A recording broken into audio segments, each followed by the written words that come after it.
Saudara, terima kasih Anda masih bersama kami dalam Berita Banten.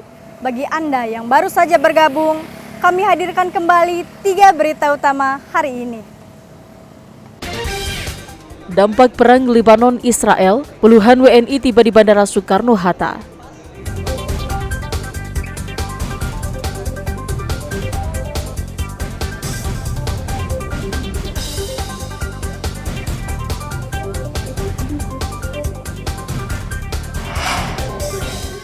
Butuh uang, orang tua di Tangerang jual anak seharga 15 juta rupiah.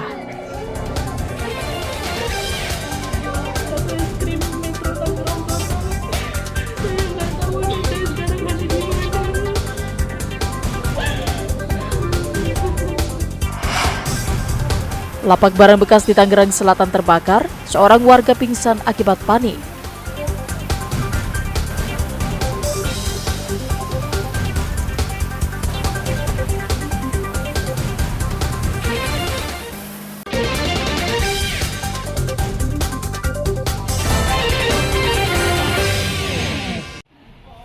KPU Lebak telah menerima beberapa logistik untuk proses pemungutan dan perhitungan suara Pilkada 27 November 2024. Logistik yang diterima masih berada di gudang KPU Lebak yang berada di Jalan Maulana Yusuf, Karanganyar, Kabupaten Lebak.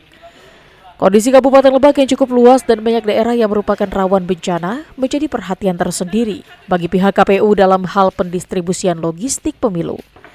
Terkait kondisi tersebut, pihak KPU Lebak mengaku sudah melakukan mitigasi untuk mencegah terjadinya kerusakan yang bisa saja terjadi saat proses distribusi. Terlebih saat ini, wilayah Kabupaten Lebak sudah sering diguyur hujan dengan intensitas tinggi sehingga rawan terjadinya banjir dan bencana lain.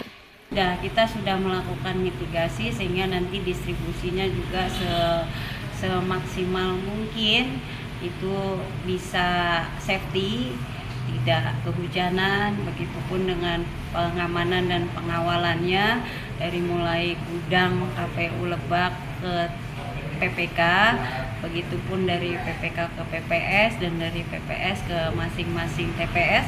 Kita kolaborasi dan sudah juga berkomunikasi baik itu dengan Polres Lebak ataupun dengan Kodim Lebak. Selain mitigasi dalam hal distribusi, logistik yang sudah diterima juga akan dijaga ketat oleh pihak Polri. Pengawalan juga akan dilakukan saat proses distribusi. Ariel Maranus dan Sajiwa Pratama melaporkan dari Lebak. Debat paslon merupakan suatu tahapan yang harus dilakukan dan dilaksanakan KPU, dan KPU wajib memfasilitasi debat paslon Pilkada Lebak karena sudah diatur dalam PKPU 13 tentang kampanye pasal 20. KPU sudah mempersiapkan 2 kali jadwal debat yang disiarkan di 2 TV nasional. Koordinator Divisi Sosdikli, Parmas, dan SDM KPU Lebak, II Muhaimin mengatakan debat pertama pada tanggal 24 Oktober dan debat kedua tanggal 14 November. Selanjutnya KPU pun telah menyiapkan 10 panelis dalam 2 kali debat tersebut. Debat pertama akan membahas visi misi para kandidat. Dalam 1 kali debat nanti akan melibatkan 5 orang panelis. 5 orang panelis akan memperdalam rencana dan visi misi para paslon. Panelis berasal dari tokoh masyarakat, akademisi, dan para ahli atau profesional.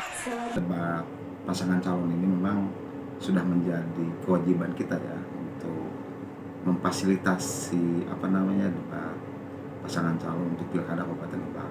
Karena itu sudah diatur di PKPU 13 tentang kampanye dan di pasal 20 sudah ditegaskan bahwa KPU Kabupaten Kota untuk memfasilitasi debat publik di media televisi. Nah, kita sudah mempersiapkan dengan teman-teman komisioner. Kita baru memplenokan hari dan juga rencana untuk 2 TV.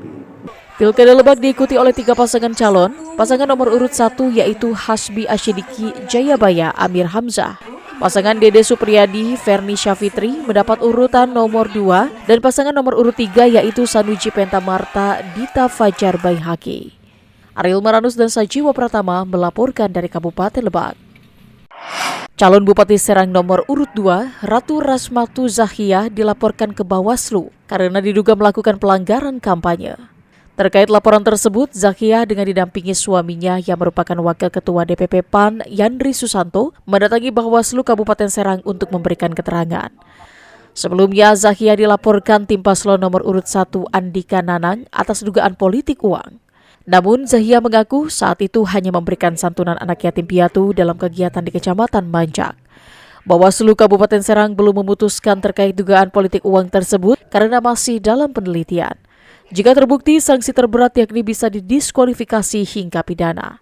Kalau itu memang terbukti dan pasalnya memenuhi, itu kan bisa dalam satu pasal itu menyatakan bahwa bisa mendiskualifikasi calon itu kalau secara formatil dan secara dugaan itu terbukti. Tapi untuk membuktikan itu bukan hanya kewenangan Bawaslu, tapi itu juga kita akan berkolaborasi dengan Kejaksaan dan juga dengan teman-teman kepolisian, karena kalau sudah lari ke penyidikan dan penyelidikan itu bukan lagi di Bawaslu ranahnya, tapi itu ranahnya teman-teman Kejaksaan dan teman-teman kepolisian. Pemutusan sanksi sendiri juga akan melibatkan beberapa pihak seperti Kejaksaan. Ariel Meradus dan Fajri Munawir melaporkan dari Kota Serang.